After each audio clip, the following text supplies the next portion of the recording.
Okay, ladies and gentlemen, Alberta's pride. Hey, ho, hey, ha, ha, hey, Hey, hey, hey. Good to see everyone. Out in Alberta where the Rockies rise, Tommy Temper streaming with fire in his eyes from a lake You house betcha. glowing in the moonlight's gleam. He's the YouTube king of the widest streams. Uh-huh. Tommy Temper, you're a great guy. We try to be. Battling trolls with a spark in your eye. Bam. Conspiracy theories, politics and fun. Streaming from the Rockies, you're second to none. Oh, yeah. Bubbling in the starlit skies, he's calling out the haters with truth in his lines, talking about the world from the left to the right. Tommy's got the mic, keeping it tight. You betcha. Tommy Temper, you're a great guy. Thank you very much. Battling trolls with a spark in your eye. Conspiracy theories, politics and fun. Streaming from the Rockies, you're second to none. Lake house vibes where the mountains meet the stream. He's dodging all the trolls like a champion dream. You got that right. He's lighting up the night. Tommy Temper's truth is his guiding light. With a wink and a grin, he's taking on the fight, spilling all the tea in the YouTube life. From the hot tub to the Rockies, he's living it free. Tommy Temper's the streamer we all want to see. Oh, Tommy Temper. you're a great guy. We try to be. Battling trolls with a spark in your eye. Conspiracy theories, One step ahead of politics and everyone. fun. Streaming from the Rockies, you're second to none. So raise Yeah. a glass to Tommy, the legend of the land. Bum, From bum. Alberta's lake Bum. house, he's taking a stand. With the Rockies watching and the hot tub steam. Get ready for another Tommy Temper show. Of YouTube dreaming. Yeah. We're coming to you live from Sylvan Lake, Alberta. Thanks a lot, everyone, for tuning in. Do appreciate your company out there. Hey, hey, good to see everyone. It's a beautiful day out here. It was a little bit cloudy when I first woke up. And wow, I woke up early. It was like about 7 o'clock. Wow, that's early for me. And I was kind of tooling around the internet there, looking at a few YouTube channels and stuff like that, seeing what everyone is up to. Not too much happening today. So I thought I'd do a live here and kind of get you up to date a little bit with what's happening in the world. And of course, there's the usual stuff happening. You know, you've got the war going on between the United States and Iran. You've got the Ukraine-Russia war happening. You've got us here in Alberta, you know, trying to go for Alberta independence. Oh, that little thing fell off of my hat there. So I've got a, looks like a see-through head here or something. I'll just keep my head up like this. And, whatever. Oh, what else? We're wearing a t-shirt here. You can't really see it, but, yeah, we've got the drilling rig on my t-shirt here today. Got on a nice white t-shirt because when you're out here at the lake, you don't want to wear a black t-shirt or black clothing or stuff like that when it's just cooking and the sun is beating. And, we like to kind of take the golf cart over to, the main avenue there and the beach area and kind of lay around a little bit. Well, not really lay around, but sit on a bench there and watch what's happening there in the downtown beach area there. So we're probably going to do that in a little while. But, I just thought I'd go live here and say hi to all of our friends there. Howard, hey, good to see you. Let me just go over to my channel. And, if we have a mod that can turn on subs only to chat for 1 minute and give us a 5-second delay, that would be great. Appreciate that. Who's in there? Oh, actually, it's already turned on there. I see now that I'm over there. Thank you very much for whichever mod did that for me. Appreciate that. Jen DeLon in there. Hey, Jen, rather. Good to see you. We got Bob Cox in there. Let's see who else is popping in there. Howard is in there. Hey, good to see you there, Howard. And people would just be popping in here as we do our live thing. But first of all, I'd like to say thank you very much for subscribing. Give us a thumbs up if you can. We're at 2 thumbs up, so I'll give us number 3. Everyone in the chat, just give us a thumbs up. If you're watching this after, one of the hundreds of people that watch the channel here, give us a thumbs up if you can. Yeah, I did a couple of shorts there yesterday. Yesterday out there on the beach, I'm late, Tommy. Yeah, exactly. Oh, you're waiting for me to, well, I was up early. But I had to kind of deal with a little bit of business there first, conduct a few phone calls. I talked to a nice lady from Westlock, Alberta, and, talked to my wife for a little bit and whatever. Took a shower, freshened up a little bit there for the show. And yeah, of course, that means I'm a little bit late here, but better late than never, as they always say. Yeah. And I made a few changes there based on yesterday's, epic broadcast there. By the way, I privatized yesterday's feed because, as you know, I usually have my chat over here on this side of the screen. And due to the fact that there's some doxers out like someone by the name of Cadamus Rex on YouTube there that prefers to, hate on the internet is all I can say. So, I ended up getting doxxed a little bit there on my own chat. So for that reason, I'm not going to display my chat on my screen so that people later on can see what the hell is going on there. So unfortunately that happened. And I did have to block a few people from my channel. And I may end up blocking a few more as things go on here. So if you're a mod in my chat, just if anyone tries to, say disparaging things about me or tries to dox me or dox anything about me, just block them. Just block them in my chat because, I have a big enough channel here with enough people watching that, just because a few people get blocked, so sad to be you, that kind of a thing. All you're doing, and Cadamus Rex, all you did is you made it bad for everybody else that hangs out in your chat, because anybody in your chat is potentially going to get blocked here, right? So understand that you think that you're having fun or, haha, or trying to, do something to try and damage me or whatever. You think that you're like, haha, a fun lady over there living in PEI on the rock there. But in fact, you actually made it so that the people that hang out with you, the rest of your troll family there, are ending up getting blocked in my chat. Okay. So what you did is you affected a lot of other people's ability to chat in my chat. Did you realize that you did that? Oh, was that ever stupid of you to do that? Sorry to hear that happened to you, but these things happen. You can't do something about stupidity. In fact, there's no such thing as a mistake, Cadamus Rex. There's only room for improvement, right? You need to do a little bit better. Yeah. So crime is still in here, but Cadamus Rex is not in here. Can you believe that?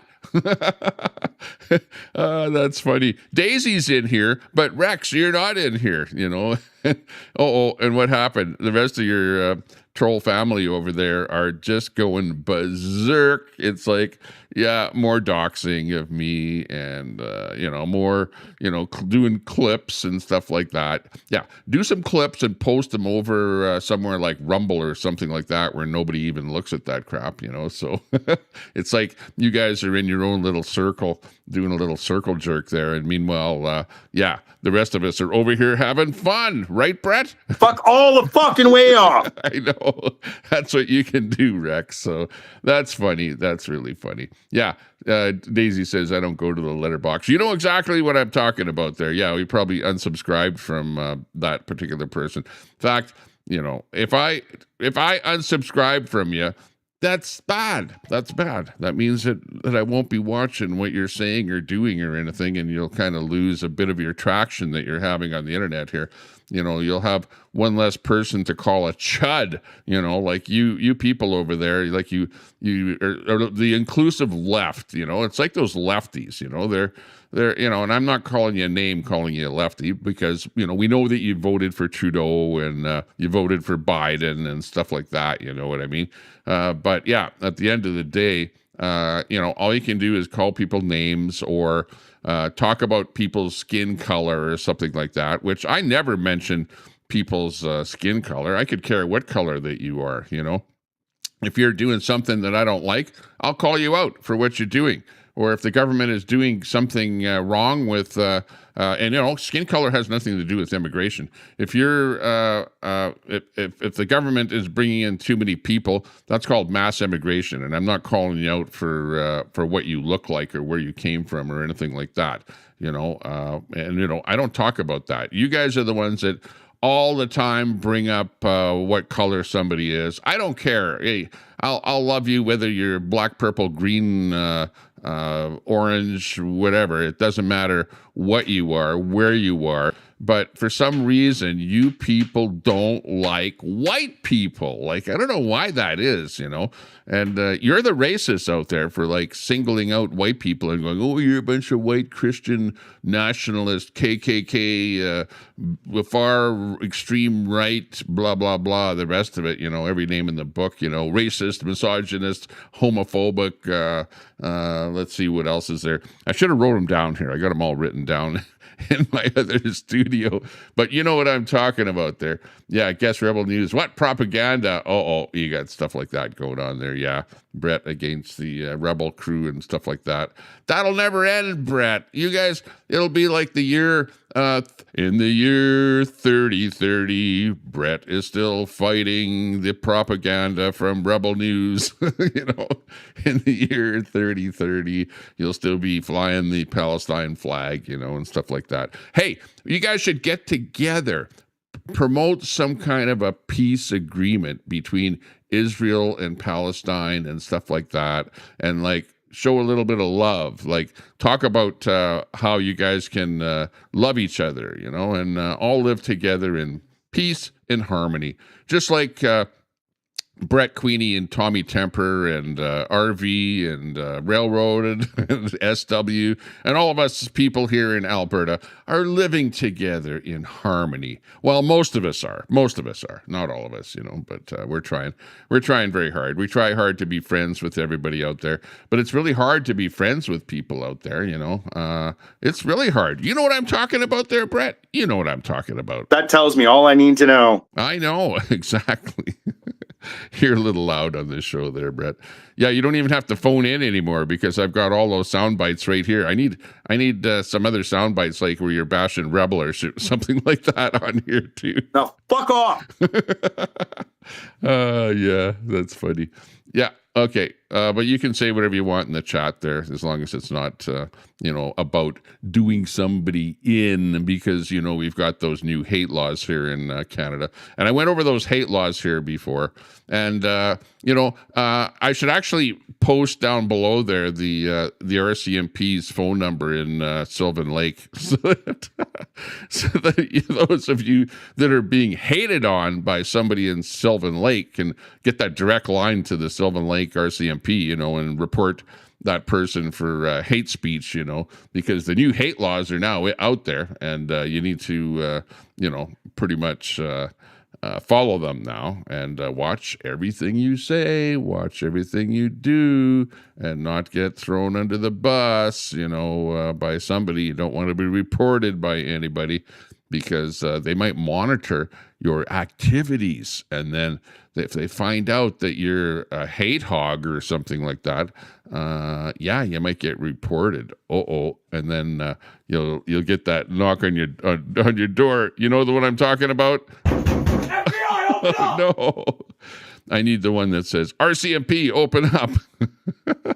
There's got to be one out there. Real Red Mama, hey, good to see you. Yeah, I've been watching you guys over there. You know, a lot of times I don't comment. I don't comment in a lot of people's chats, but because I bring you guys up on my big screen TV here in the living room, right?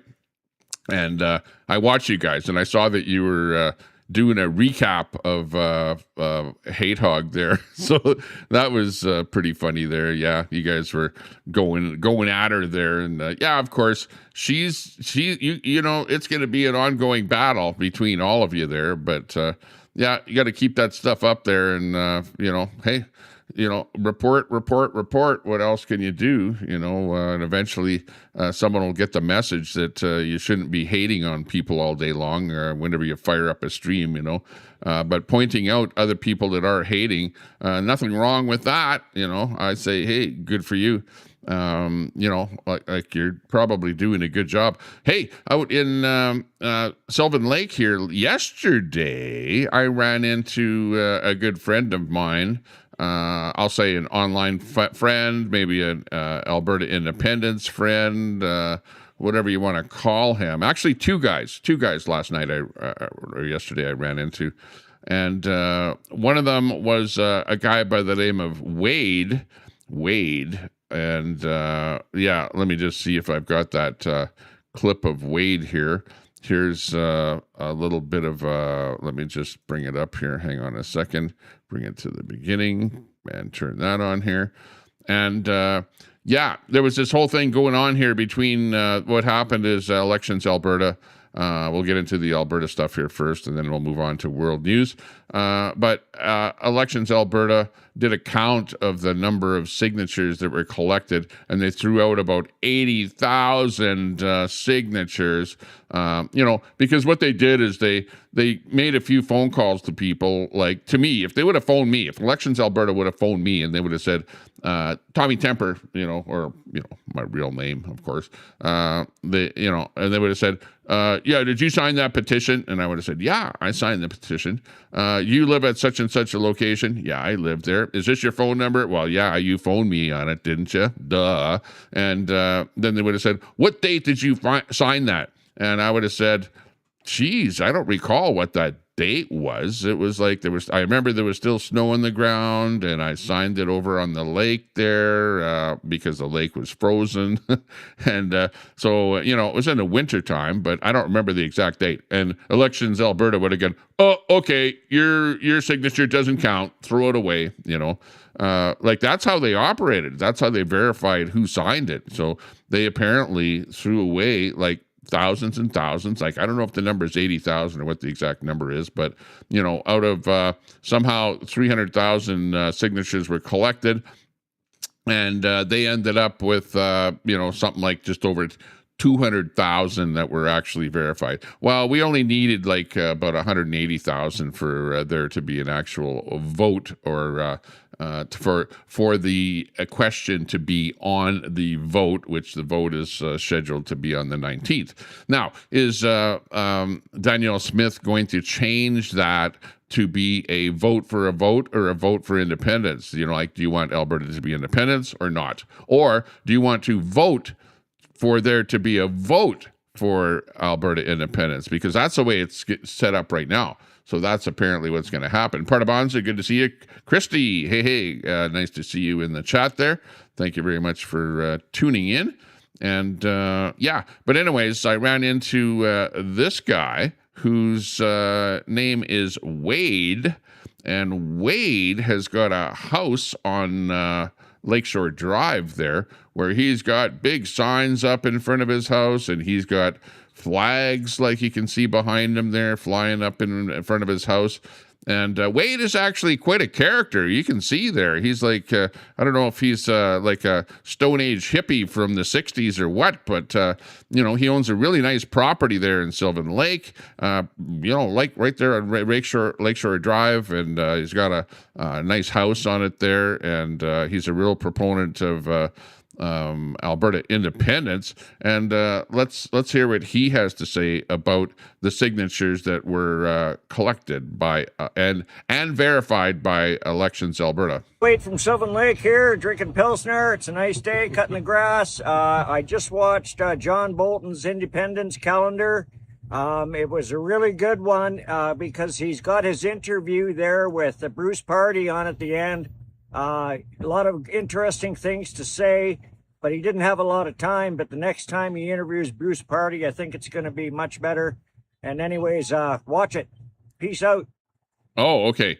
So he doesn't say at that moment anything about the elections thing, but I was just wondering on the about next all thing, those numbers that the next time got that I screwed did a up live there. with him here, he actually does say something. So let me bring this one on here. Yeah, I played the wrong cut there. Here we go. Sylvan Lake, I was just wondering about all those numbers that got screwed up there with Elections Alberta. I don't know how they determine which signatures were good or bad. I've heard rumors of this and that. I don't know.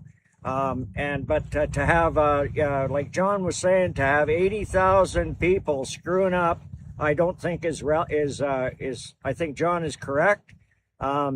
Also, it's not impossible that a bunch of people infiltrated the canvassers thing and just took a bunch of, BS signatures and stuff just to try and stop the movement. Wouldn't surprise me at all.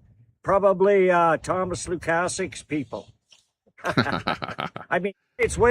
Yeah. So, who knows what happened? Yeah.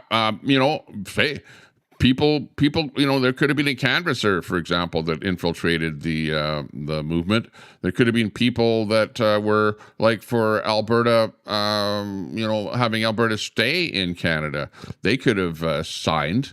Also, there were a number of people that signed twice, like at two different locations. So who might have done that? I don't know. So because there were dupes of people that signed, but there was the whole business that there was an electoral list that was apparently, taken from one of the groups, a political party, and people thought that was used and signatures were taken off of that and were added to the signatures. But as it turned out, and there were seeded names on there, right?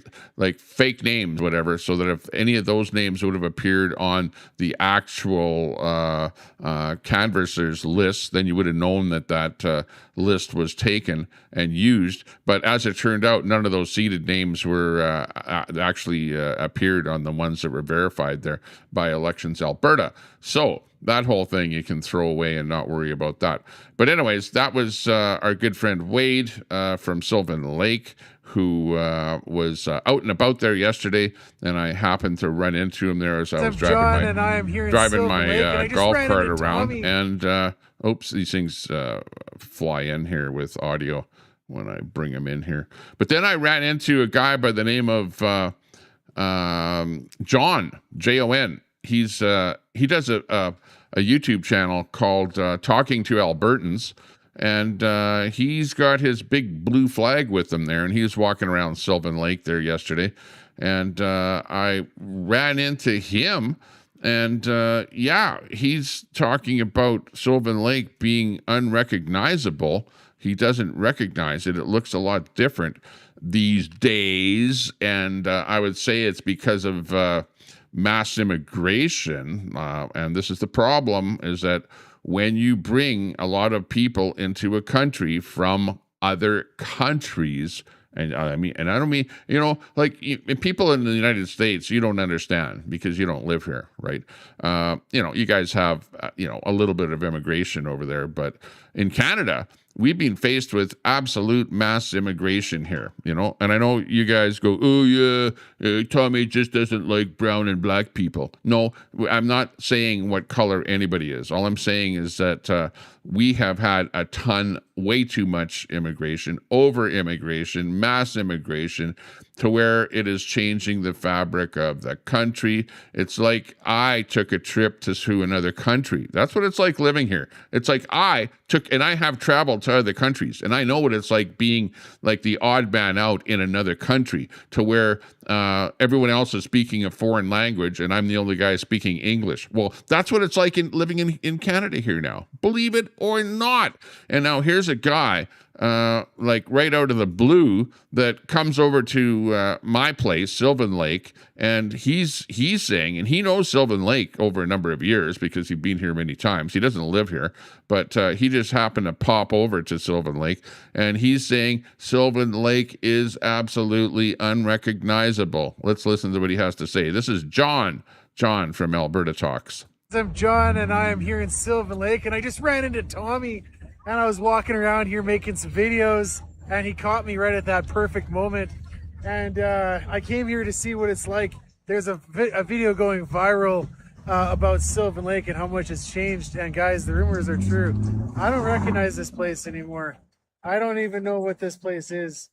I was trying to talk to people, and I got a video coming up, so you'll get to see all that interview coming up. So please check out my channel, Talking to Albertans. I'm John, and I am here in Sylvan Lake. And yeah, he's giving a plug to his channel there, and yeah, he doesn't recognize Sylvan Lake. Hey, I'm here, and yeah, I've been here in years gone by, and here today, and absolutely, it has changed. There's no doubt about that. John here again. Is it for the good? I just want to get my thoughts. Is it for the good, or is it for the bad? Yeah, I would say it's not great. Things have changed probably for the bad. Things could be a little bit better. Okay, here's and again on the elections, Alberta counting the votes and their counting methods. Let's hear what John has to say about that issue here. Here again, I'm Sylvan Lake, and I just want to get my thoughts about what's happened with the poll being counted. And I am actually sorely disappointed in elections, Alberta. I'm worried that the way they're treating this and the way that they politicized the thing to begin with and the way they counted them, I'm suspicious about the methodology. I've heard a lot of rumors about Forever Canada getting special treatment.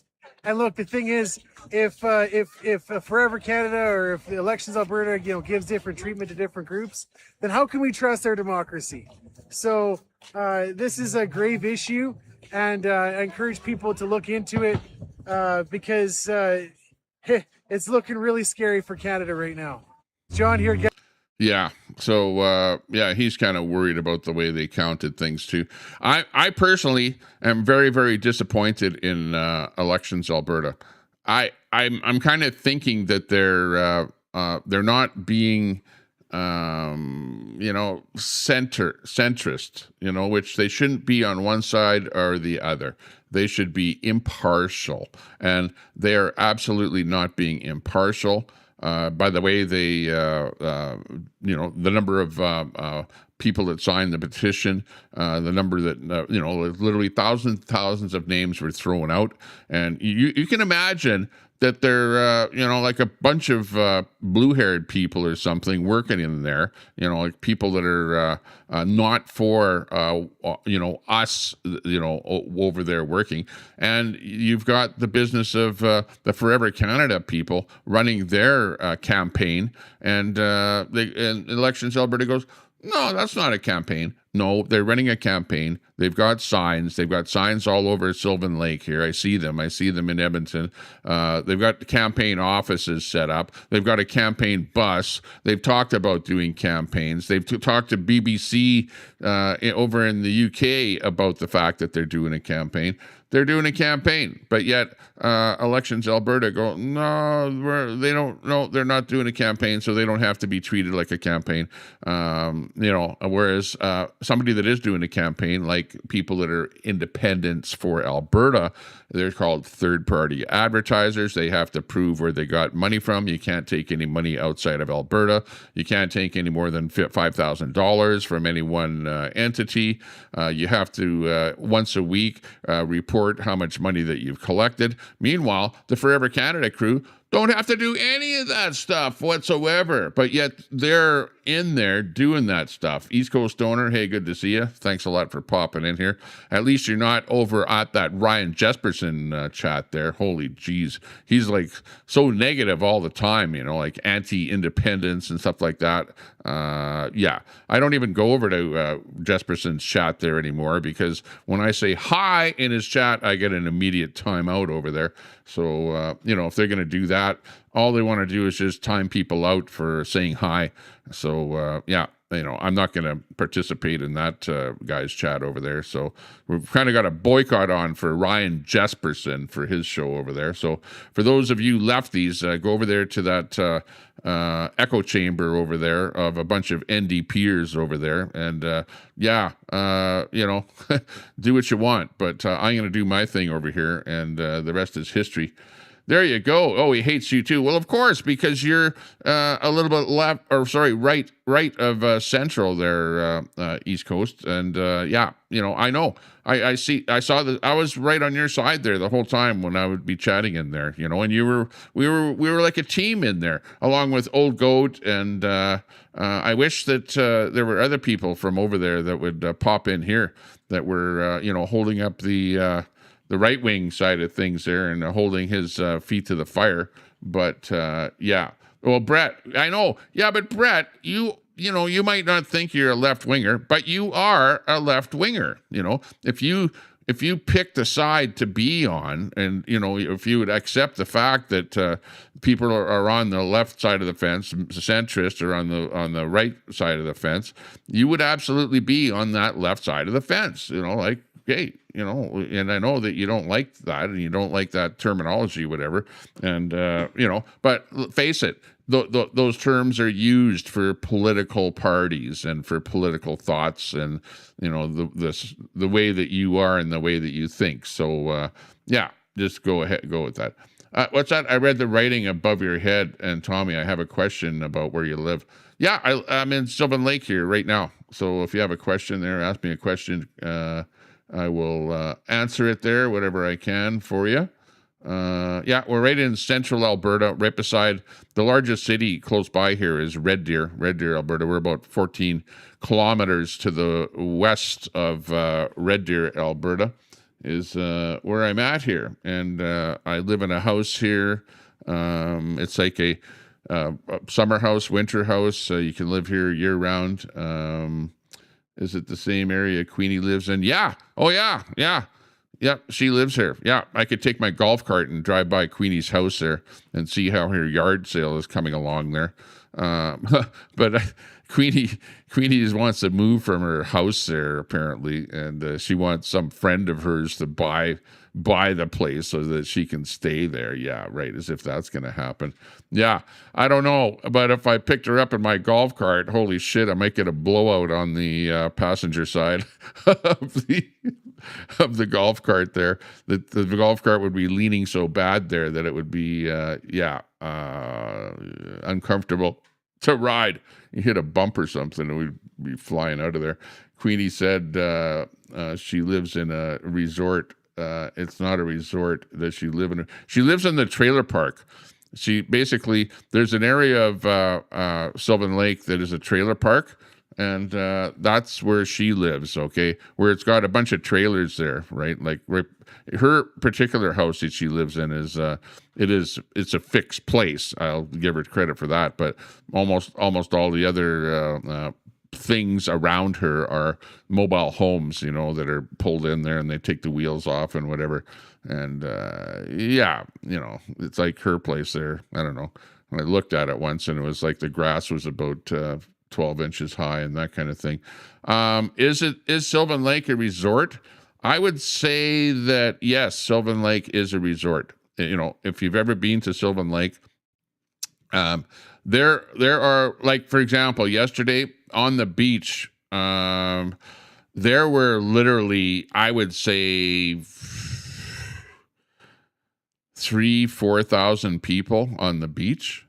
You know, like, you know, I never counted how many people were there, but the beach goes on for literally a couple of kilometers, and there were people all along the beach, on the sand, in the water, and then up from the beach. It's all grass area, and there's trails that go through there, and people were all on those areas there.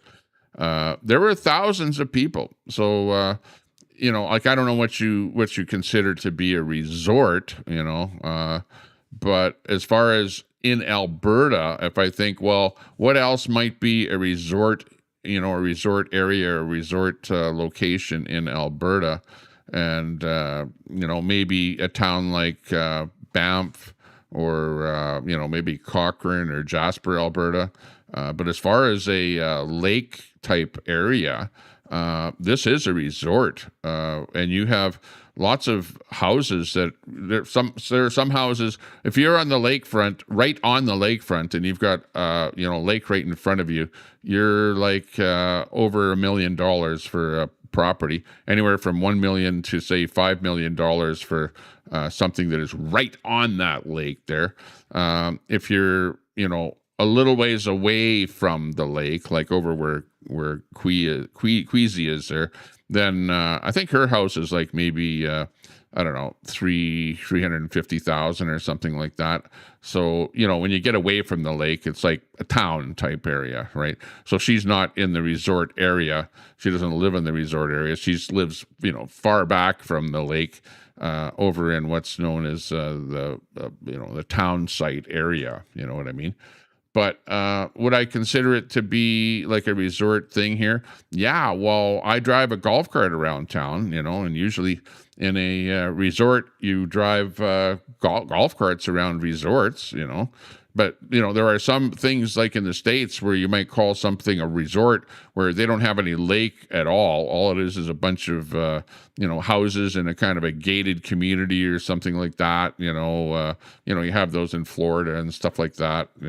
Here, you've got houses all around this lake here, and then you've got a road that goes right along the lake called Lakeshore Drive. Pull it up on a map, Sylvan Lake, and you'll see it's a beautiful lake. It is probably it's probably the deepest lake in central Alberta here, because most of the other lakes in this area here, when you look from the top view, like from the satellite view of the lakes, they look green. So they're not really deep lakes, and they've got a lot of algae and stuff in them.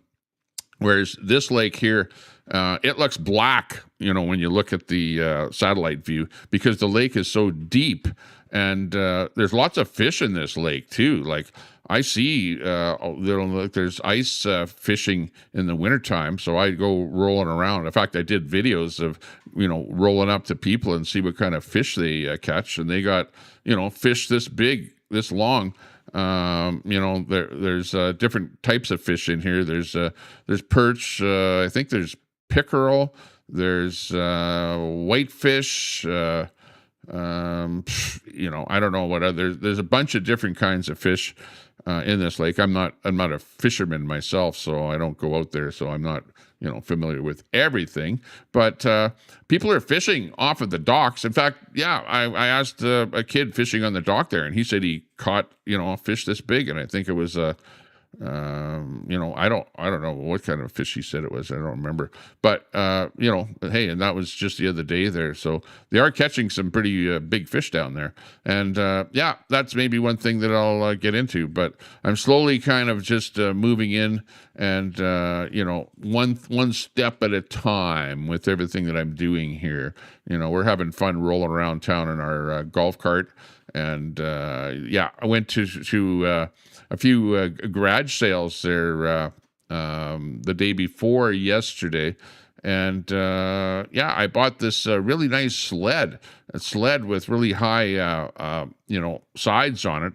It's a plastic sled, but a long one, about 6 feet long, with 1 foot long sides on it there, where I'm going to pull that behind my quad in the wintertime, because in the wintertime you can drive a quad around here in the whole town. You can drive a quad, you can drive a snowmobile, You can drive your snowmobile right up to the gas station and fill up your snowmobile here, or your quad for that, like, hey, that's what I do. That's how I fill up my quad, is drive right to the gas station with the quad and then drive right over onto the lake there and buzz around all over the place there and visit with the people that are having fun there. And in the summertime, they've just instituted where you can have golf carts. This is the first year that they're allowing golf carts, so I'm one of the few first people out here to have a golf cart out here.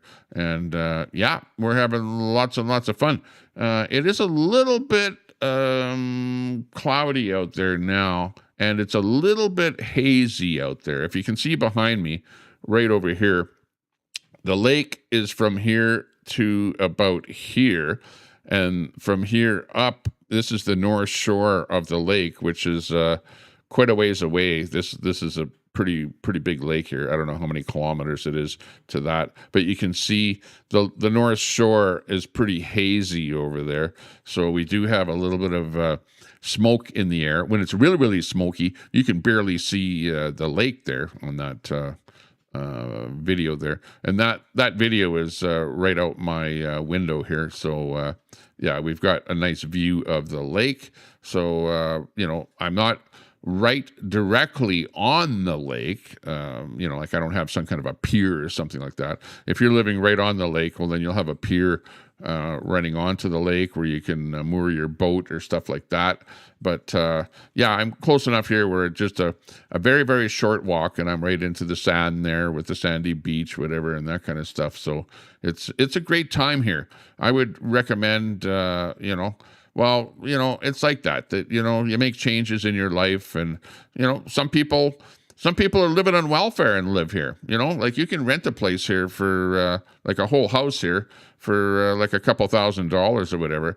Maybe a 1-bedroom apartment for $1,000 or whatever, 2-bedroom for $1,500. Like that's what the rents are in the area here.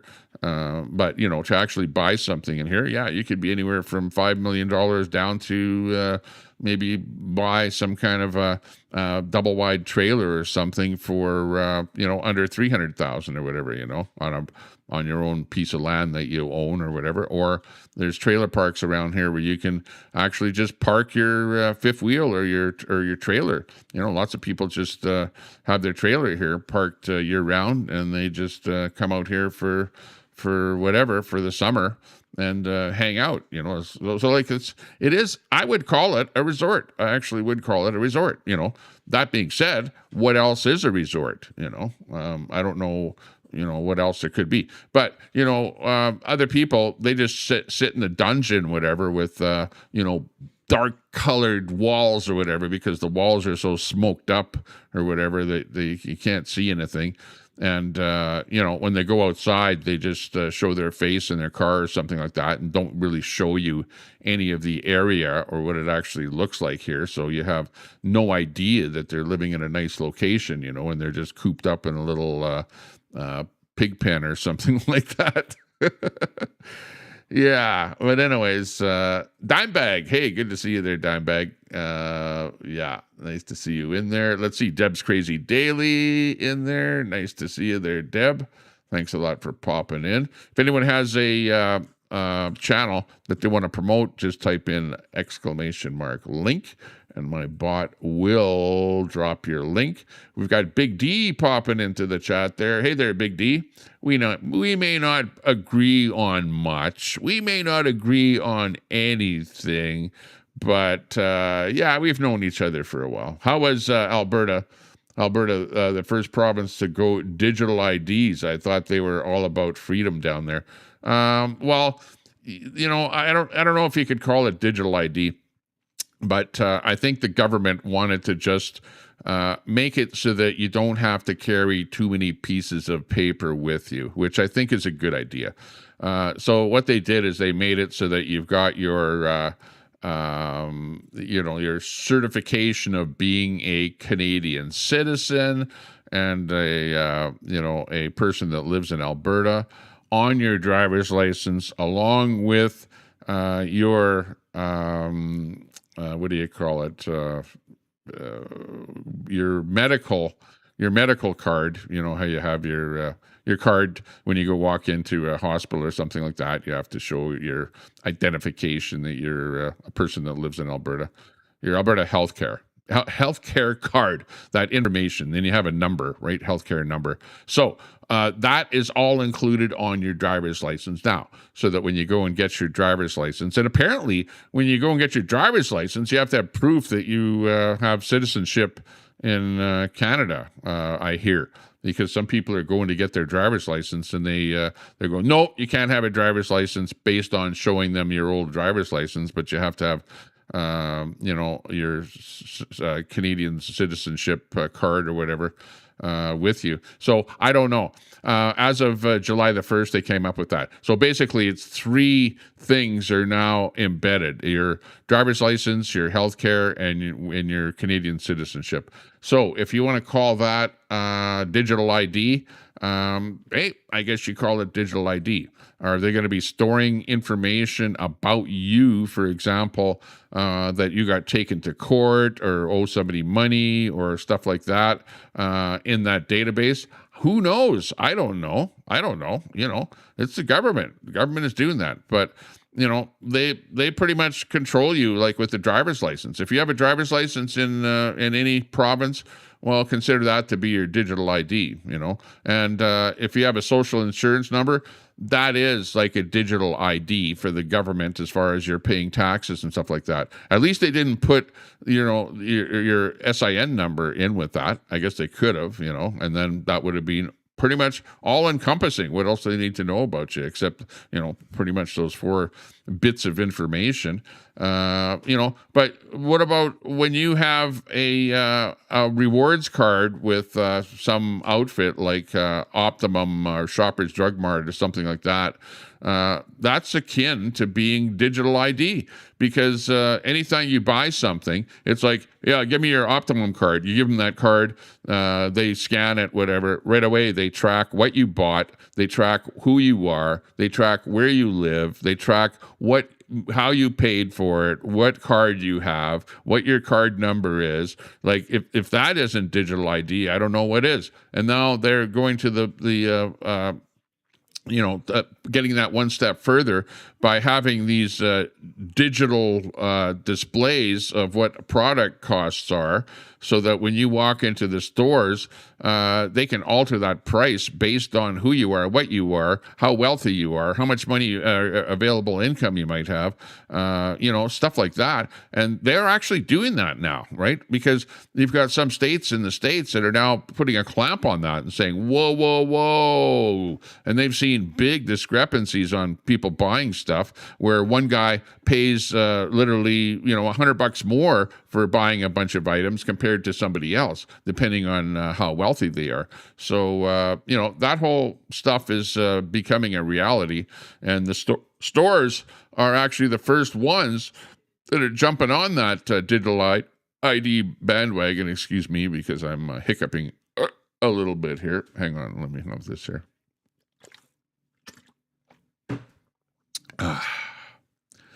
So yeah, it is probably going to be natural that that happens. But what you really, really, really, really, really have to worry about is the government, as far as the federal government and the revenue agency, right? The tax collection department, because they want their cut from you, right? They want to make sure that whatever transaction that you do, that they take their cut of it, right?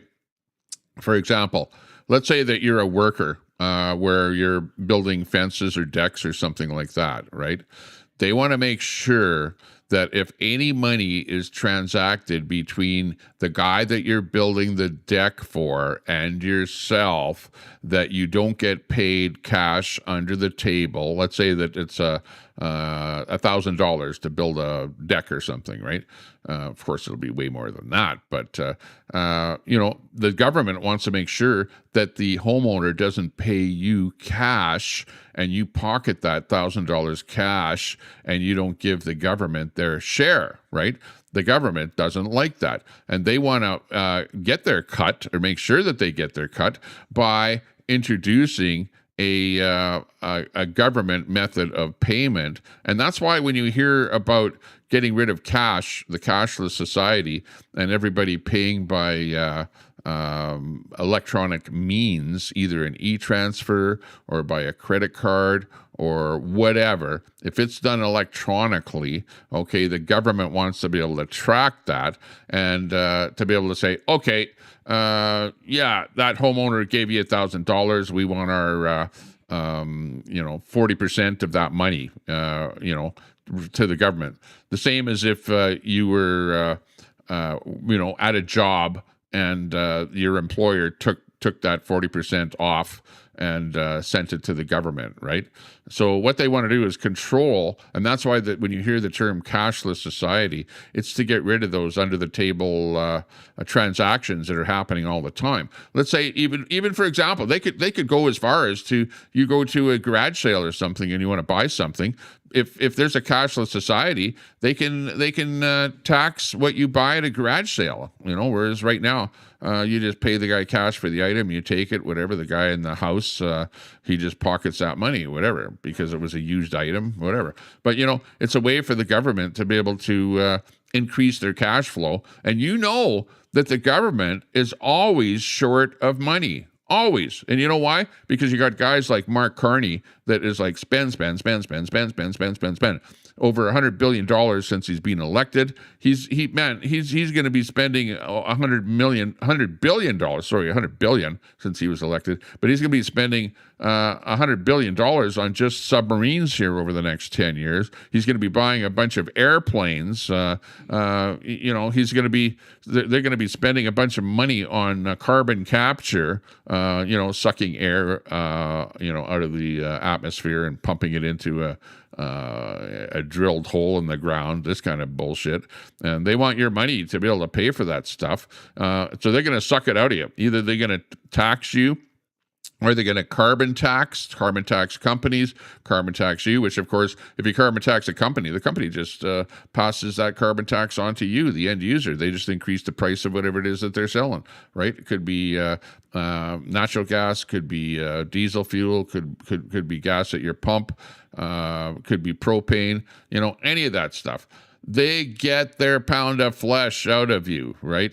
And those are the big reasons why Alberta wants out of Canada, because we're the tax nation. In fact, is there another nation in the world that is taxed as much as Canada? Is there? Point one out. Let's hear, what other nation are you taxed more than you are in Canada? And even stuff like they limit the number of companies in some, like, for example, cell phone companies, right? There's such a limit on the number of cell phone companies in Canada, and internet companies. Like they're like controlled by the government. They're limited. It's like a monopoly, and they can charge whatever they want. And we're paying the highest rates for internet and for cell phones than anywhere in the world here in Canada. Okay, and it's because the government makes it so that other companies cannot enter into competition, right? They limit that. And why they do that? Because of probably you've got the existing companies that have money and give money to the political organizations that are running the country, and, put a clamp on the number of companies that can actually open up shop here, right? It's a monopoly. And it's a controlled monopoly, and it's a sin. It's an absolute sin.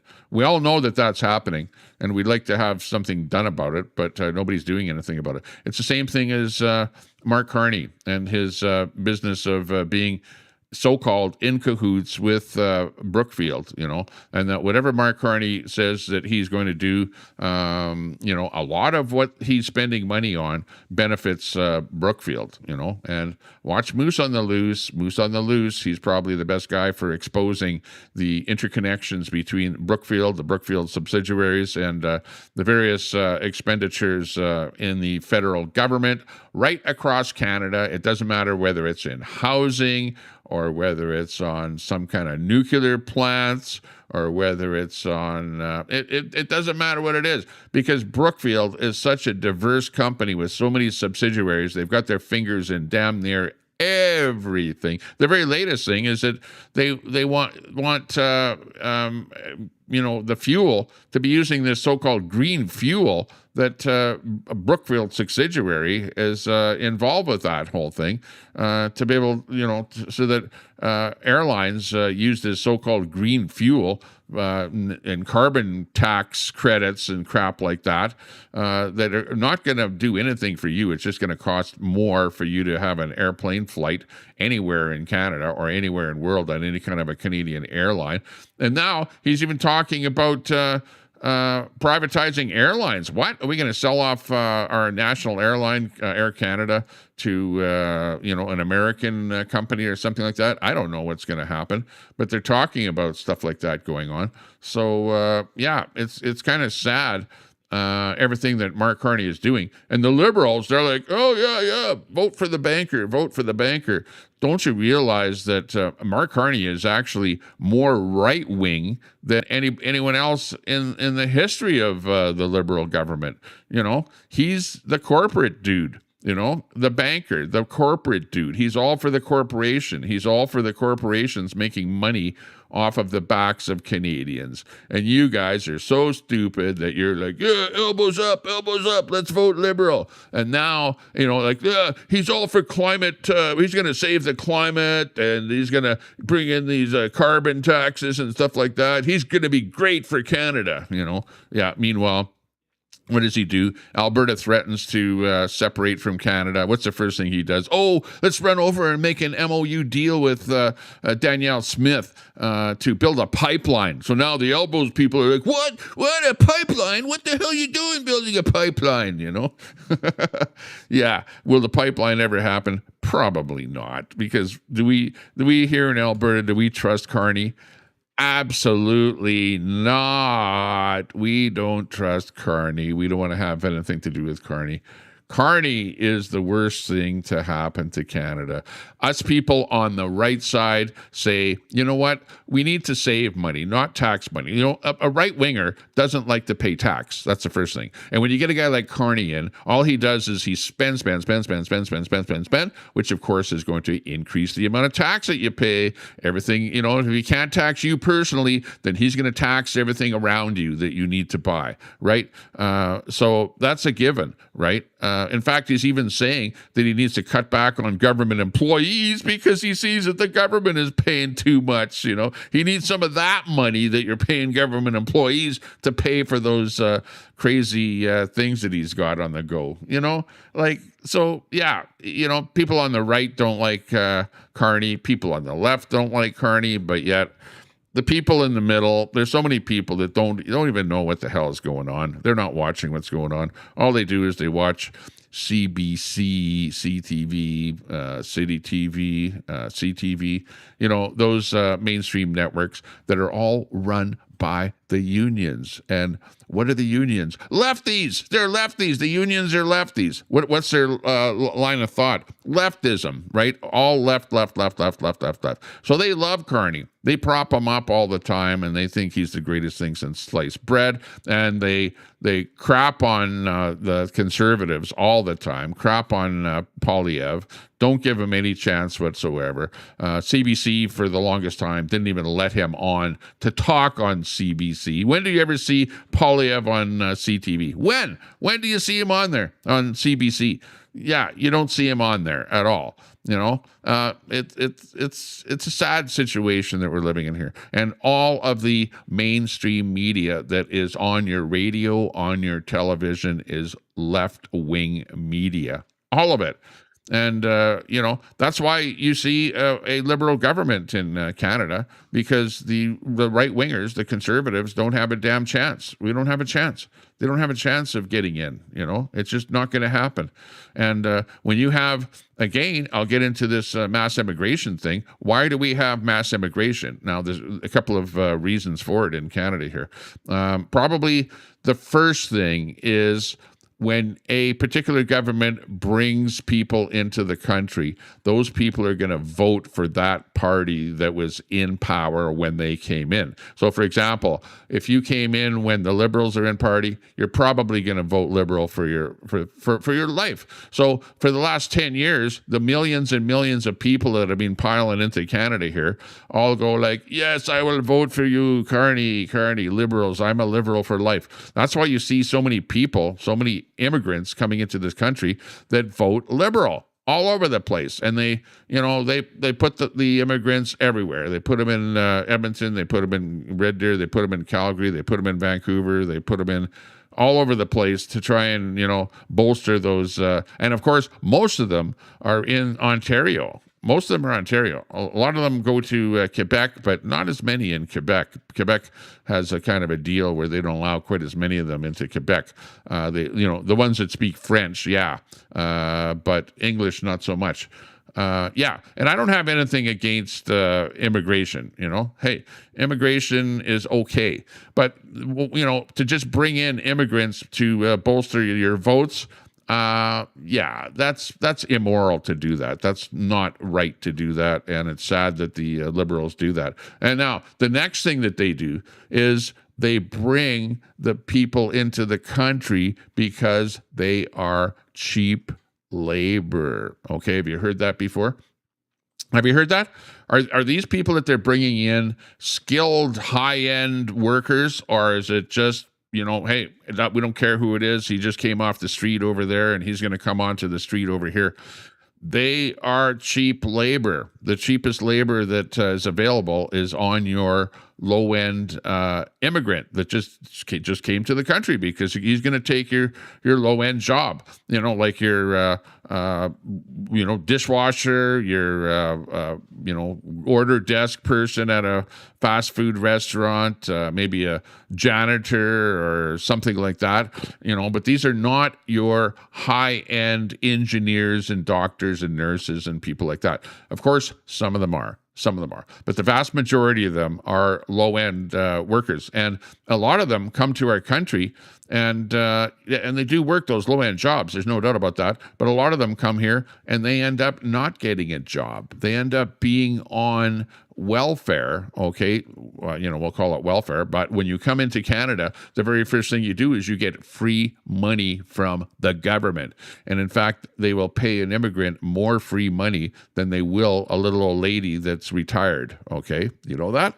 The immigrant will get more money than the little old retired lady. How do I know that? Because the lady that's a cashier at the Walmart store is retired and she's not making enough money from her retirement to live on, and she has to end up working as a cashier at the Walmart.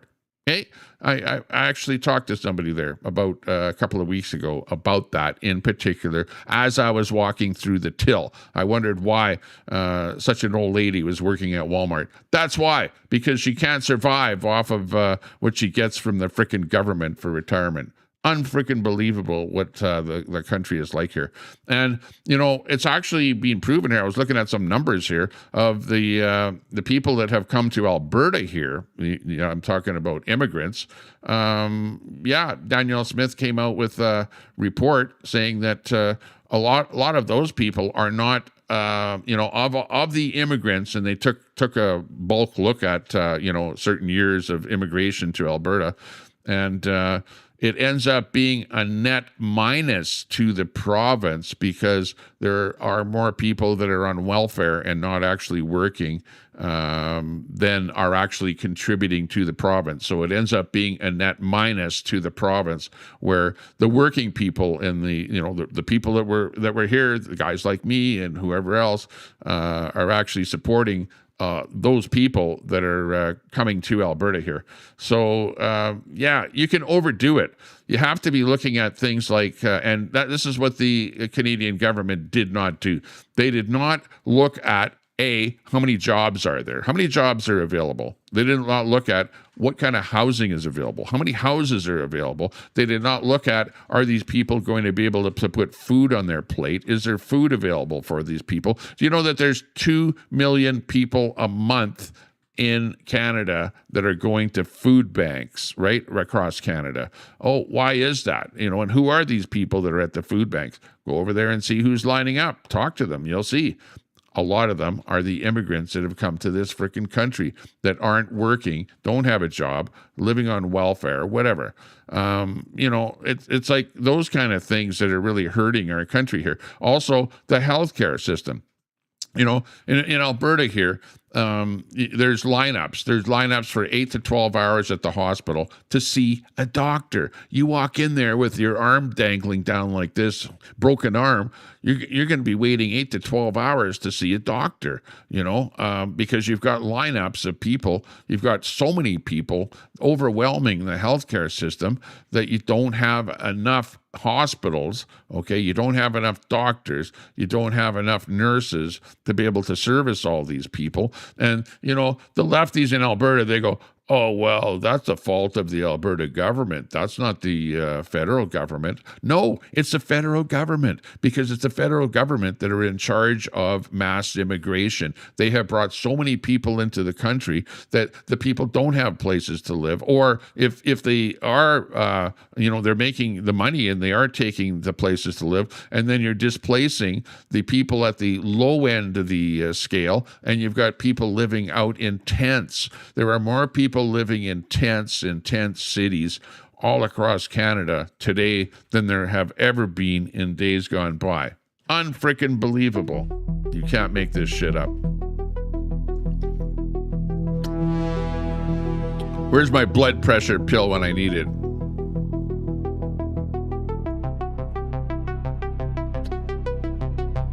And this shit is not rocket science either. This is just simple. Think about it and apply the rules of supply and demand, okay? If you don't have enough supply of anything and you have too much demand, then you're going to have an imbalance, right? And what the government of Canada does not do whatsoever is look to see, are there jobs available for people? Yes or no? No. No jobs? Okay, don't bring people in. Is there housing for people to live in? If no, then no, don't bring as many people in. Is there enough health care for people that come into the country? No. If no, then stop bringing the people in. It's not just let the floodgates wide open, which is exactly what they did. They literally let millions and millions of people into the country, not even thinking about what the hell would happen, thinking, oh, I'm going to get the vote. What were the reasons for bringing them in? The vote and the cheap labor to bolster the country's GDP. Unfrickin' believable. And the lefties are like, it's the Alberta government. The Alberta government isn't spending enough on healthcare. That's why there's not enough healthcare. No, it's the Alberta government. They're not spending money on more housing. No, it's the Alberta government for not making more jobs, more government jobs or something like that. Yeah, blame it on the conservative provincial government when it's all the liberals at the federal level that are to blame. Like, really, honestly. The liberals are screwing Canada. And you liberals are like, oh, elbows up, great, great, great country. Yeah, you don't care because you have enough money. You lived your life, you saved your money, you've got a house, that's the elbows up crowd. That's who's here and that loves stuff like that. But what about the little guy? What about the little guy? I have friends, I know people that don't have much money, that live from paycheck to paycheck, the people that are on ACE, on government assistance and stuff like that, right?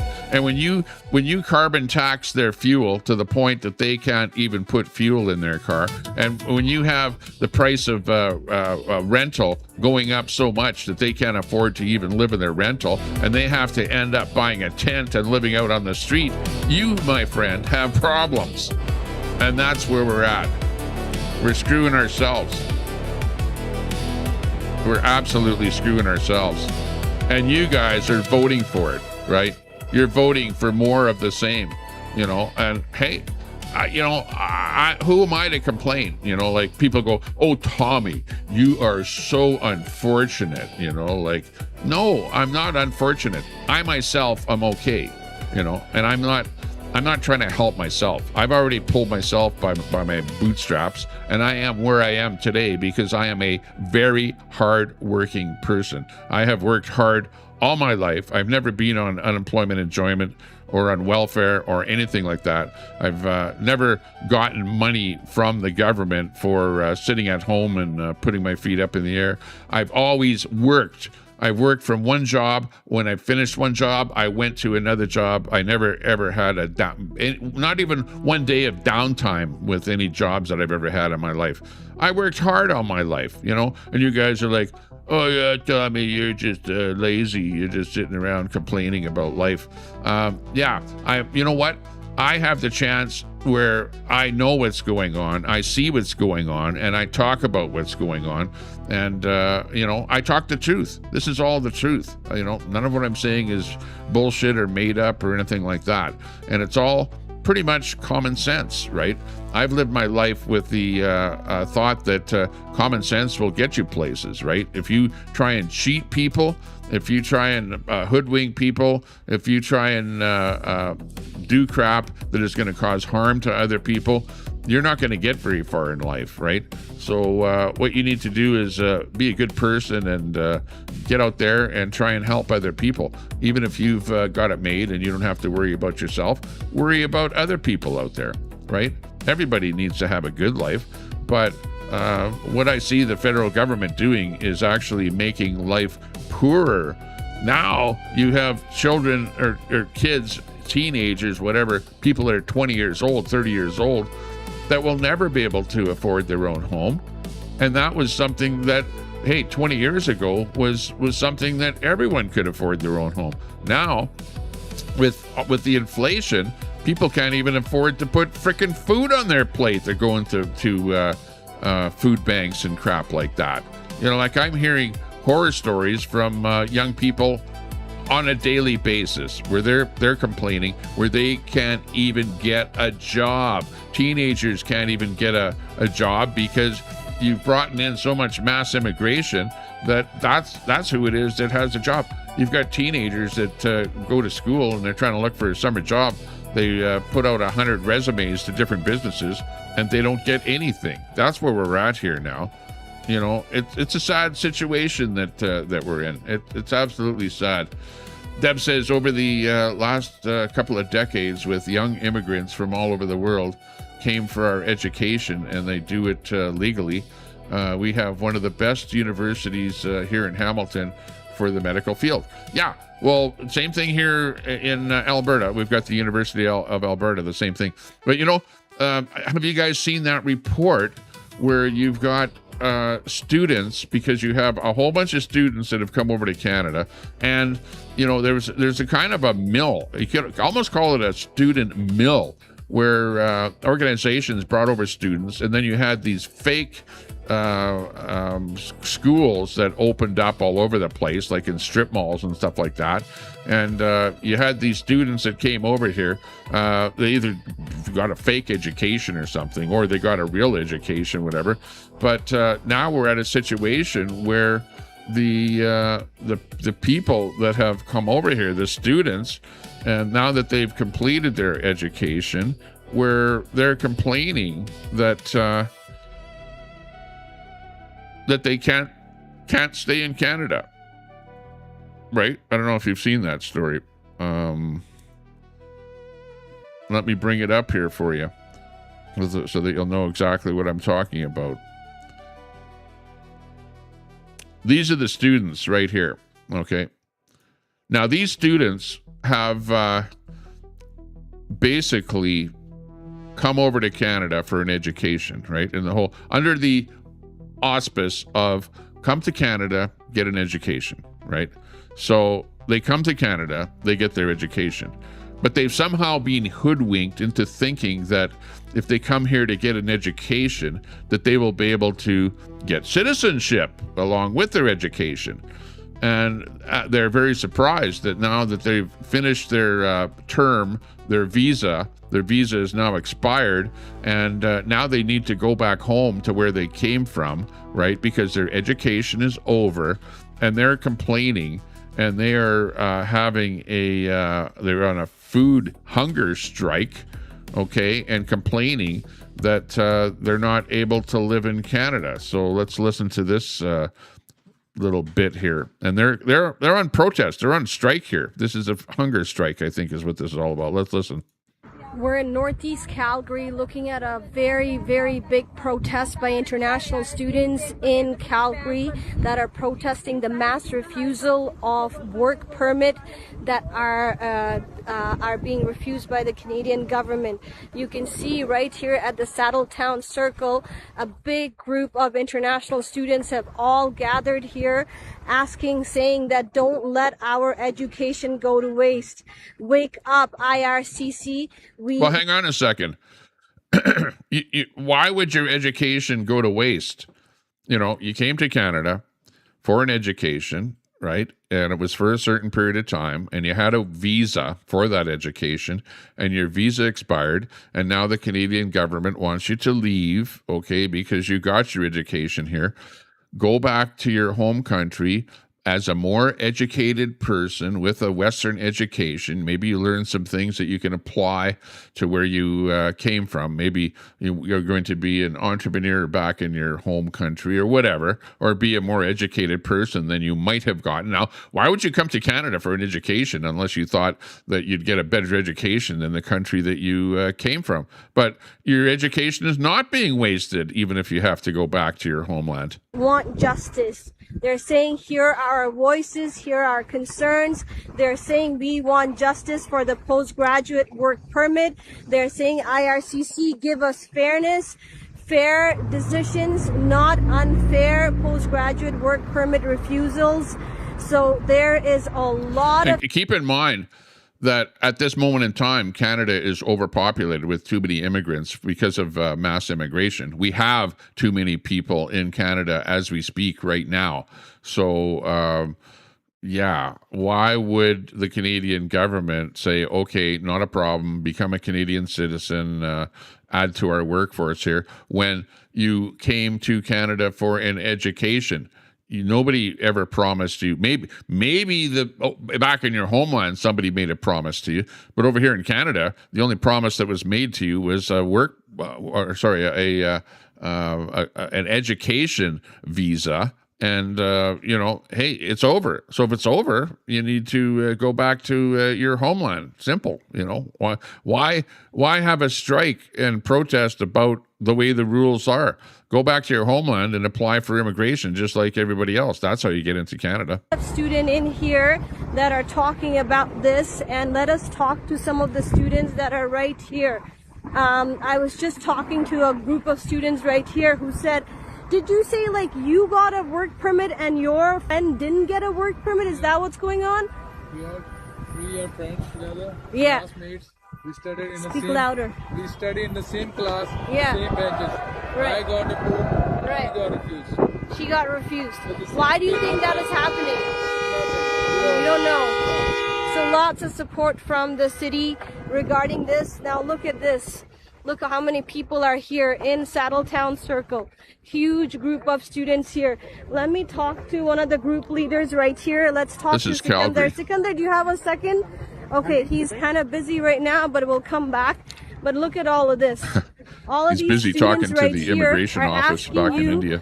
To amplify their voices and let the Canadian government know that you cannot have unfair postgraduate work permit. After you finish graduation, everybody needs a chance to work. They need a chance. There aren't any jobs.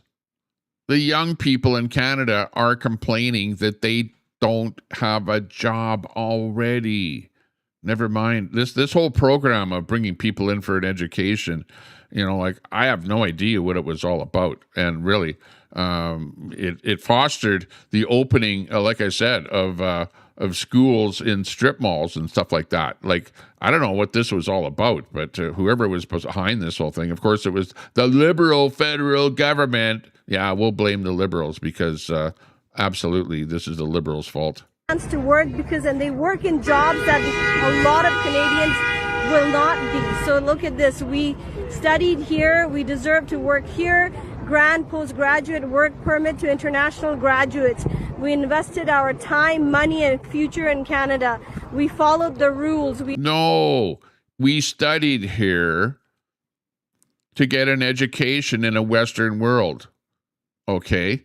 A lot of people come to Canada to study, and after they're finished, to go to university or whatever, and after they're finished their studies, they go back to their country where they came from, and they apply their studies in the country where they came from. That's what it's all about. Why do you have any right to live in a country that you came to get an education in? Like, why? Why? Like, who made that promise? Nobody did. Nobody promised anything to these people. And at the end of your study permit, that doesn't entitle you to a work permit. If you want a work permit, then you apply for a work permit and you can come over and work. But if there are no jobs, then you're not going to get a work permit. That's how it works. We earned our diplomas. We demand a fair decision. Support students, support Canada. Fair decision. We deserve a fair and transparent process. So they're all here. They're just, waiting here by the street to let you guys know. A huge number of them have all joined here to ask for a fair decisions. So these are all international students.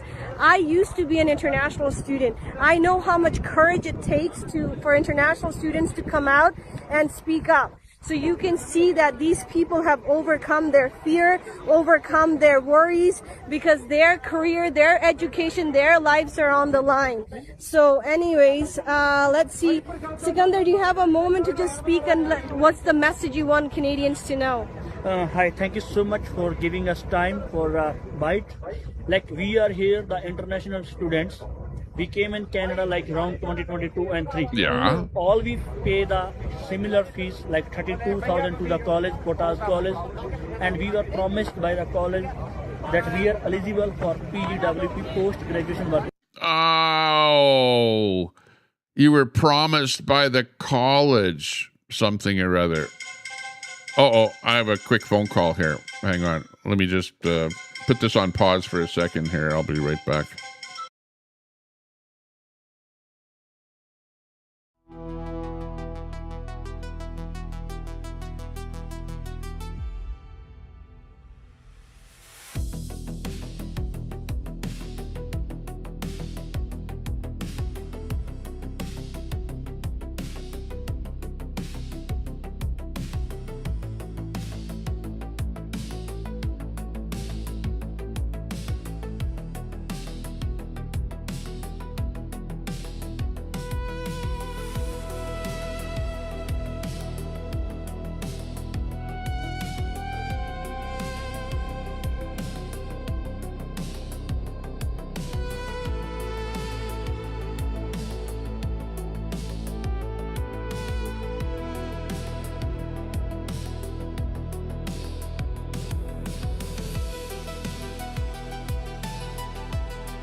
Okay, sorry about that. I didn't want to play the bit here without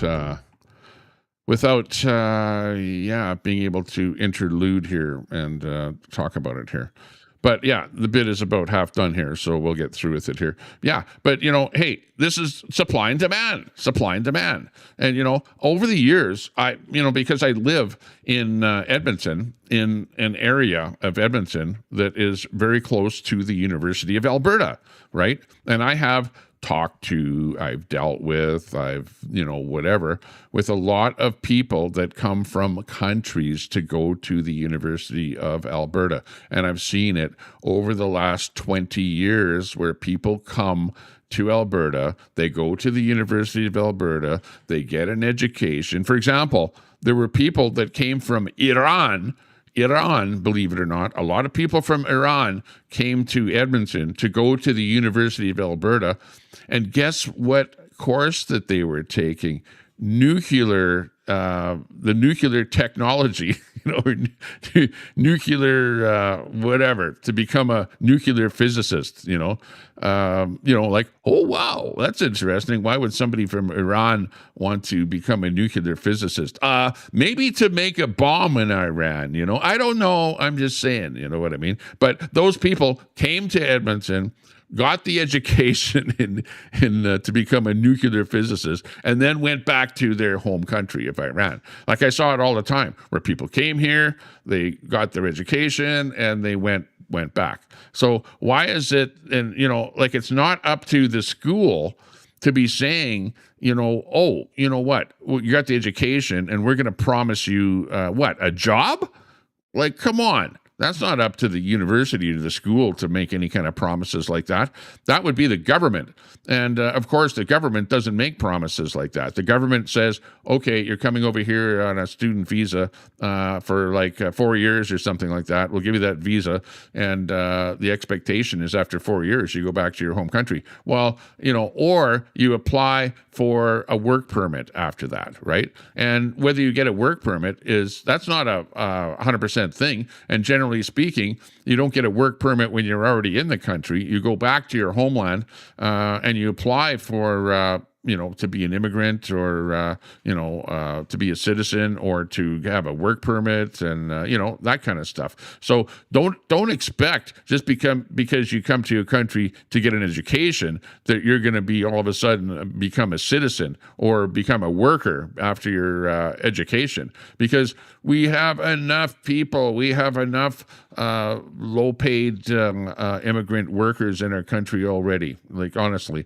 And, you should come to a country to get an education, to do better for yourself back in your home country. That should be your expectation when you come to, a place of higher learning that is a higher learning than you would be able to get in your own country. Why would you come here to get an education? Why wouldn't you just get your education in India or wherever you're from? Like, why come here? Why come here in the first place? If you're coming here for a job or something like that, that's something completely separate from an education. Okay. But some of the students get their permits, and other who are remaining, government IRCC refused their permits on the mass refusal. Till today, from the 7th of July, we have around 500 plus refusals. The reason is same, that your course is non-creditable. Where's that, in Calgary? If we are non-creditable, then how the other students are eligible? And after 7th of July, if there is 500 refusal, then on other side there are around 50 approvals, then how they are eligible? How are they eligible? That So the makes question sense. is, I think there is error in technical issue might be done by the IRCC. That's why there is a mass refusal. We request to everyone, we request government bodies, we request IRCC, please look over this matter as soon as SW. possible, because when the student get a refusal from that day, they are under the 90 days periods to restore their status. That's why you see so many students are here today, guys. Right by the street, right by the road in Saddletown Circle. Everybody's seated. Well, and the question is, okay, wherever they're from, India or Pakistan or wherever, it looks like there's people from not just one country in the group there. But when they go to those places that say, "Hey, go for education in Canada," are those people that are saying, "Go for an education, and after your education, then you become a Canadian citizen"? You know, like, is that what kind of promises that? Who knows what kind of promises are made to them in their own countries before they even sign up for these projects? You know, and why is it that they're now after their education expecting that they should be getting a job? You know, education is an education. The job is something completely separate. You know, I'm not, and again, you know, like, you know, there's those of you out there that go, "Oh, Tommy Temper, you racist. You're just a racist for not allowing these people to stay in your country and give them a job and, you know, give them citizenship and this kind of stuff." You know, that's not how it works. That's not how it works. I haven't seen it work like that in years gone by, and why it should be like that or why they would think that it would be like that today, I have no idea. But obviously, that's what their expectations are. Like the guy said, it was, let's go back to what he said there. It was something about the school. The school made promises, right? If you listen to this guy, he's talking about the school made promises to the people, and that's not up to the school to make promises about getting a job. Holy jeez. Courage it takes for international students to come out and speak up. So you can see that these people have overcome their fear, overcome their worries, because their career, their education, their lives are on the line. So anyways, let's see. Sikandar, do you have a moment to just speak, and what's the message you want Canadians to know? Hi, thank you so much for giving us time for a bite. Like, we are here, the international students. We came in Canada like around 2022 and 3. All we pay the similar fees, like 32,000 to the college, Quotas college, and we were promised by the college that we are eligible for PGWP, post graduation work permit. Okay. But some of the students get their permit. The school promised that you are eligible for some kind of a work permit, is what he said there. The school promised. He uses the word promised. No, they didn't promise that you're eligible. You're just plain eligible to apply for a work permit, right? That's all. And if you're rejected for the work permit because we've already got too many workers over here on temporary work permits and all kind of stuff like that, well, then don't expect to get a job, because if there are no jobs, you're not going to get a work permit. You know, like, this is not rocket science. You know, they should have taught you that in school. Hate to be blunt about the whole thing, but, you know, somebody has to say something about this. So for you guys to be out there going, "Oh, we're on a hunger strike because we didn't get a work permit." Yeah, well, you know, go to the food bank. No, you don't want, wait, hey, actually, you're saving the food bank, okay, because you don't have to go to the food bank. And other who are remaining, government IRCC refused their permits on the mass refusal. Till today, from the 7th of July, we have around 500 plus refusals. The reason is same, that your course is non-creditable. Danielle Smith wanted high-end workers, okay? Brett, there was a time when Canada allowed high-end workers, engineers, doctors, lawyers, people with high-end educations to come in. And that's who Danielle Smith wanted to come into Alberta, not low-end workers for the Tim Hortons. I don't know if you understand that, but there's a difference between a high-end immigrant that is highly educated and is directly employable, and just somebody off the street with practically no education and just wants to come over for whatever, to work at Tim Hortons or a low-end job.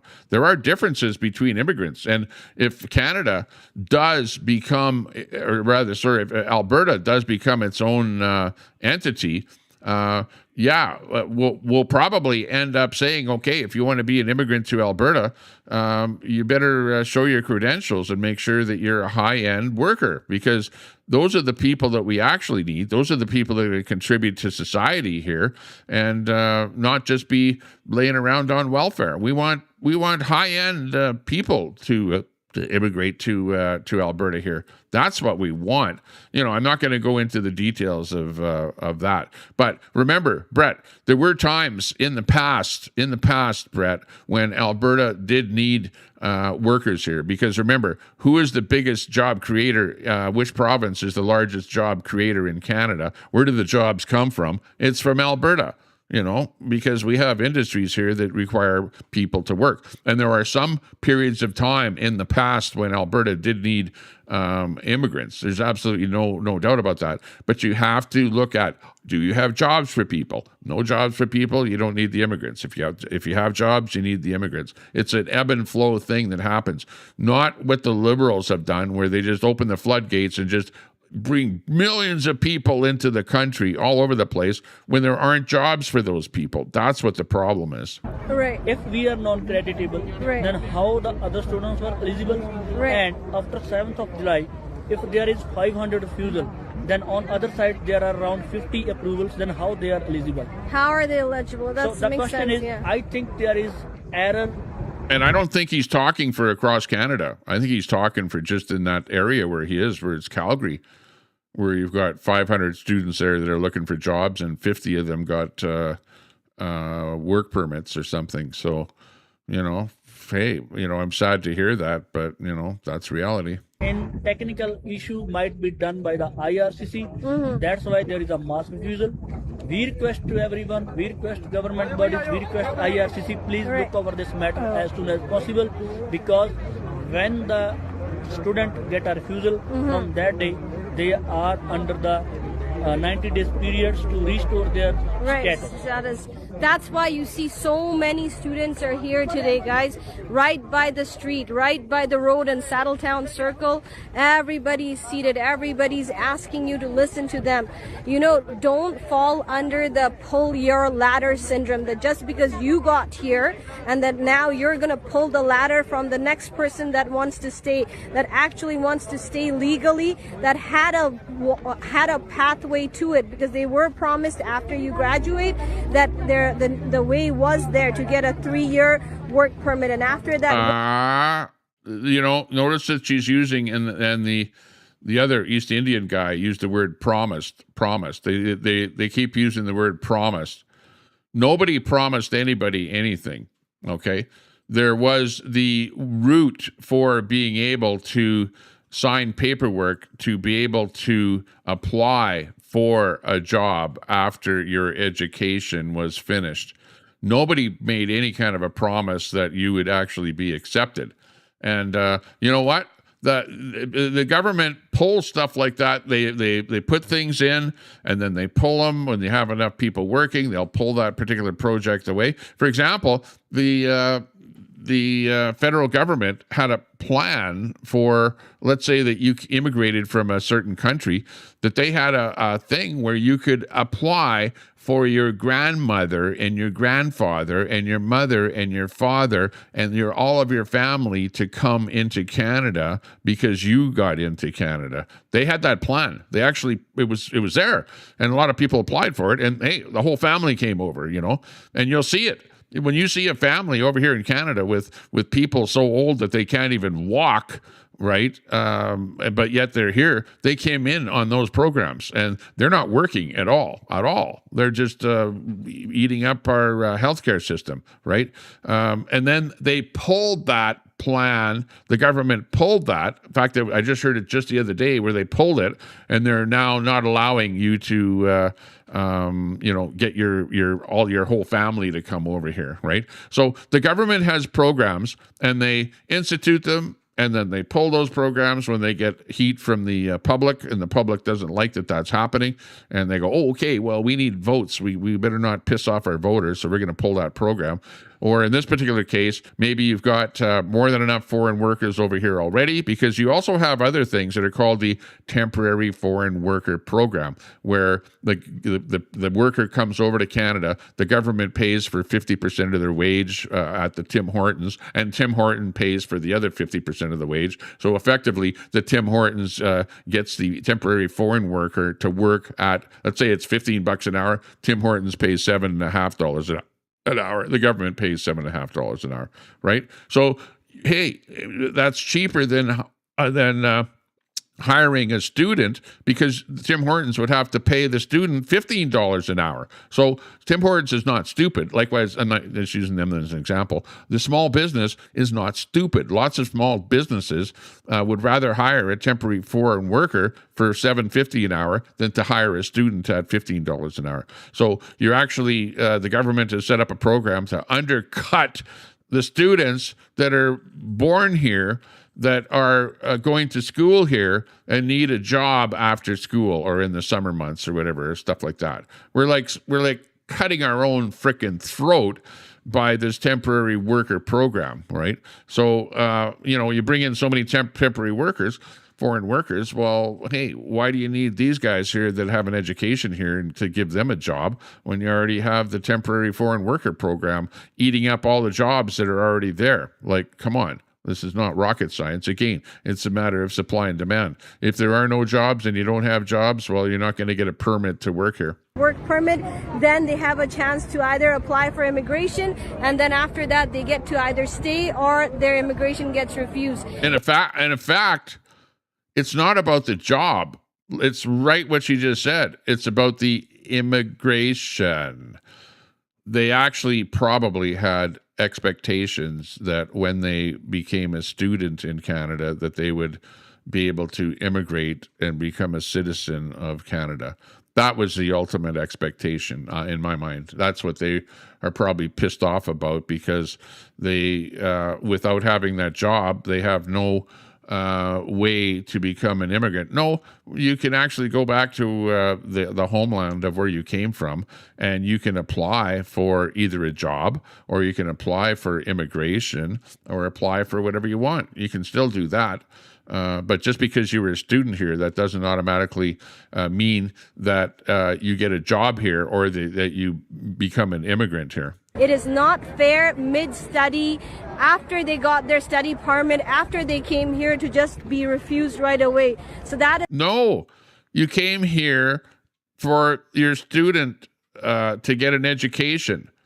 There should have been, this whole thing is just such a schmozzle. And you can imagine that the people that are promoting this back in their home country probably promote it as being, hey, go to Canada and you'll become an immigrant. You'll become a citizen of Canada. All you got to do is just sign up for this student program, Like, I would almost bet that that's where the promises are. So when you hear people talking about, oh, there was promise this, promise that, promise the other thing, that's probably what these outfits, and it's like, yeah, pay us $5,000 or something, so they got rich on making promises that now can't be kept. And that's why these people are so pissed off. And I don't blame them for being pissed off, because there's a lot of corruption in this,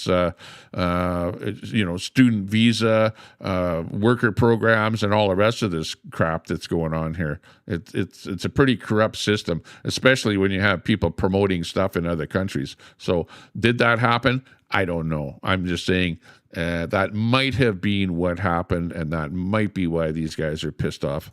That is why I'm doing this video, so that we could let the government know it is not fair. It doesn't make sense that 500 student gets the approval and all of a sudden somebody else doesn't. So you see there are a mass number of students because the still program coming. changes. There's huge number of them by the street. They're coming in big numbers. They're coming in big numbers to ask the Canadian government to listen, for IRCC to listen, to make sure that they all get the approvals for their work permit. So again, if you're part of the Canadian government, give them this message that there are more and more students that are joining here. There are more and more. Yeah. And I'm wondering why my kid doesn't have a job, or your kid doesn't have a job. You wonder why they don't have a job? You wonder why. I wonder why. Students that are coming here, they're asking for their work permit to be reinstated. They're asking for their degrees to be respected. They're asking for the rights that they deserve, which was promised to them when they were coming here. Yes, with student visa, we finish our education, we finish our degrees, and then they get the work permit.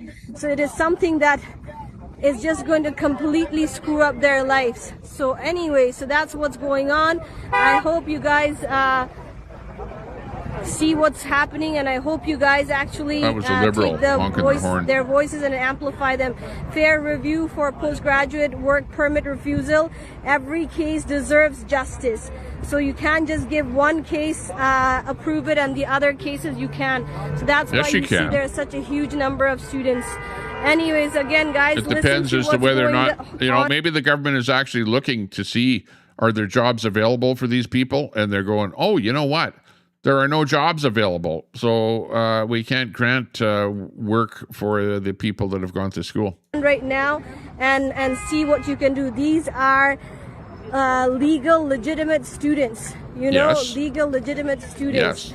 They're and But are they legal people in Canada, or are they foreign illegal immigrants at this point in time if they're finished their education? Because when you're finished your education, the visa is over, and if your visa has expired, then you should be going back to your home country, wherever you came from, and not be in Canada with protesting that you don't have a job. Like, you know, what's going on here? What is the reality? Where's ICE? Where's ICE when you need them? There is no ICE in Canada. now all of a sudden they're asking them to leave. They're all in one place. So Easy to get them. anyway, so now they're just taking a break and eating. So talk to you guys soon, and hope you Yeah. guys amplify their voices. Oh my. Okay. Well, you know, it's sad. I you know, like, honestly, you know, you're going like, Tommy Temper, you have no compassion whatsoever. You know, I feel sad for those people that they were hoodwinked by somebody back at home that made promises to them that are not turning out to be true now that they're in Canada. You know, I'm sad about that, honestly. But they didn't get into this program with nothing. They had to have some money. Like, really, it probably cost them thousands and thousands of dollars to pay the company that they were involved with to get into this education program. They had to pay for the education. They had to pay for the airplane flight to come over to Canada. So these are not poor students to begin with. They came from wealthy families. You know, you have to probably think that, because if you're like living out on the street in Calcutta or something, you don't have the money to come over to Canada for an education. I'll tell you that right now. They have money already. So they're coming from moneyed families back from the country of origin. So, you know, sad to see that there aren't jobs for them. But we did give them an education. We promised them an education, and that promise has been fulfilled, right? They came over here, they got that education with the ability to apply for a job, and we actually allowed them to apply for a job. But if there are no jobs available, you know, hey, you have to say, sorry, no job. You know, you can't stay, you're not going to get a work permit if there are no jobs for you. So, yeah, that's it on that story. You know, like it, hey, the chat, you know, I saw lots of talking about that in the chat. It's too bad you didn't get an education, Tommy. Yeah, well, like, there's somebody like that is going to say something like that. So I'm going to ban you, no diggity. I'm going to ban you from my channel. I'm not even going to give you a timeout. I'm just going to ban you from my channel. So no diggity, you're going to disappear in here for saying, Tommy, yeah, sorry, you did not get an education. What, do I sound like somebody that did not get an education? Do I sound like that? Okay, well, fine, but I'm educated enough to ban you from my chat. How about that? Okay, so no diggity is banned from the chat. So sorry to hear that you're banned into oblivion. So you can run back over to Catamus Rex's channel and report that you're now banned from my channel, okay? And by the way, anybody that's banned from my channel, do not expect to be unbanned for a long time. Like, really, it's going to take a lot to change my mind, because my chat does actually pretty good without the people that are banned here right now. Yeah, part of Bonza. Yeah, I like that. Yeah, part of Banza. I should have told you to ban that person there. In fact, there might be some other people in here. If there's any other mods in here that are watching that think that anybody else needs to be banned from my channel that is poking around here, then absolutely ban them from my channel here right now. Okay? How about that? Kit Kat. Yeah, exactly. You know, the last thing that you do is disrespect the podcaster, you know, the channel. You don't come into a channel and say, "Oh, Tommy, you should get an education," you know, or you have no education or something like that. You know, that's very, very disrespectful to say something like that. So no diggity. Shame on you. You've been coming around here for a long time. I've allowed you in the chat for a long time, but being disrespectful to me, it doesn't take much for somebody to get banned here now. Okay? So, yeah, no, we'll just say no to no diggity. That's good. Where's Brett? I'll let Brett give you the final word on that one. Fuck all the fucking way off. Fuck all the way off. Fuck, I hate stupid fucking people. That's right. No diggity. That's you. Oh, fuck me, stupid fucking people. Oh, we're loving it. Brad, thanks a lot. Thanks a lot for letting me use those sound bites. Sound bite time. Okay, I'm going to say peace. What is that? Live prosperous and prosper. Is that how it goes? That's hard to do this. You try and do this. Live long and prosper. You're watching the Tommy Temper Show. I'm Tommy Temper. We're coming to you live from Sylvan Lake. And that's a lake in the background there. It's a nice day. It's a little bit windy out there, but I'm sure that I won't get blown into the lake flying, driving my golf cart around. But I'll think about my education after I leave. Thanks a lot, everyone. Take care. Stay out of trouble. And yeah, listen to this song. But Ottawa's taking our billions. Fair equalization game. Sending it east to Quebec while we shoulder the blame. And we're running about 75 people watching the stream. Thanks a lot wherever you're watching on whatever platform you're on. Appreciate your company. Breaking free from their reins. Alberta freedom. Ringing loud and true. Oh yeah. Sovereignty calling, independence coming through. No more woke liberalism, stealing our way of life. Time for a bite to eat. Stand tall, cutting loose from the strife. I don't know why that little Canadian flag is flying there. We need a big blue Alberta flag. How about this? There you go.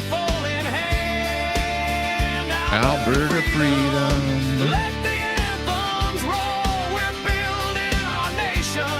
Oh yeah. Da da da. From the prairie to the peaks, where the eagles soar high. We're sick of the This is Canada now. Equalization's a Get with it. stealing our hard-earned. Thanks a lot, everyone. Thanks for the big hearts there. I see them flying up there. Masad, good to see you. Red Mama.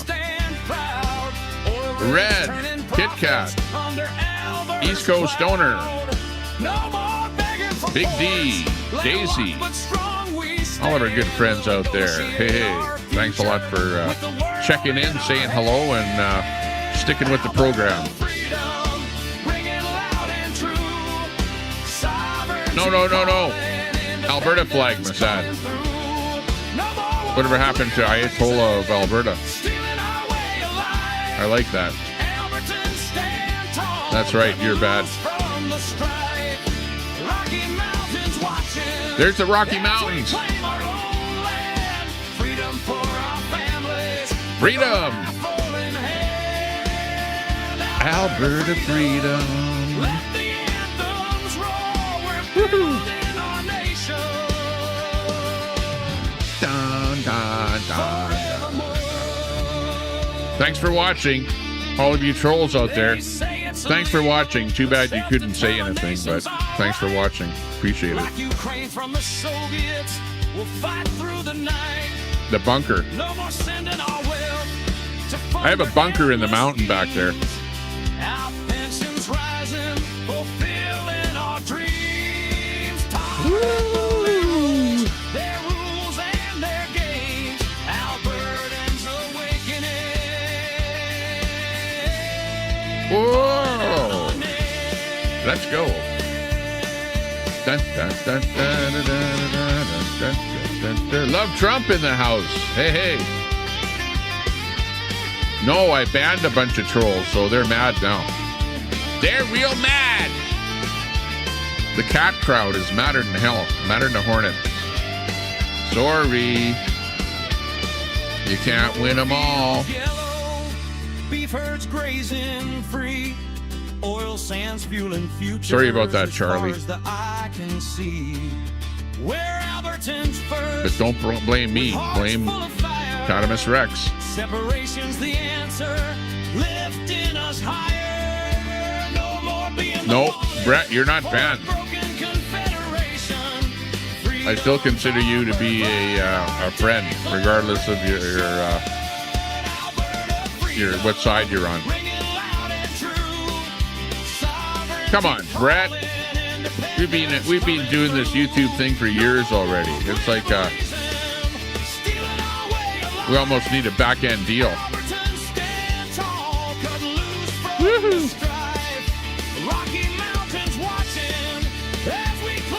Brett.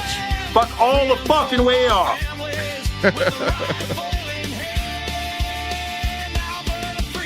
Blue Jay. Hey, you're late to the party. Blue Jay, we're just ending right now. But thanks a lot for popping up. No way. Brett, come on. I don't think you've ever been banned from my channel. It's just been wrench here. Take a wrench, give a wrench, take a wrench, give a wrench, you know. But yeah, you know, hey, I like to give everyone a voice. As long as you don't bash me, you know. Yeah, and you have... Brett, you have bashed me over on your channel. You've yelled at me and you've been mad at me, whatever, you know. But overall, you haven't really done anything to where I go, well, you need to be banned from here, you know. But yeah, you have actually doxed me a little bit on your channel. I do remember you doing that, you know, which I don't like that. You know I don't like that. But not totally dox me anyway. But yeah, thanks a lot. We'll see you guys later. Take care. And yeah, have a good day. Where's the end broadcast button? It's around here somewhere. Oh, no. Fuck all the fucking way off.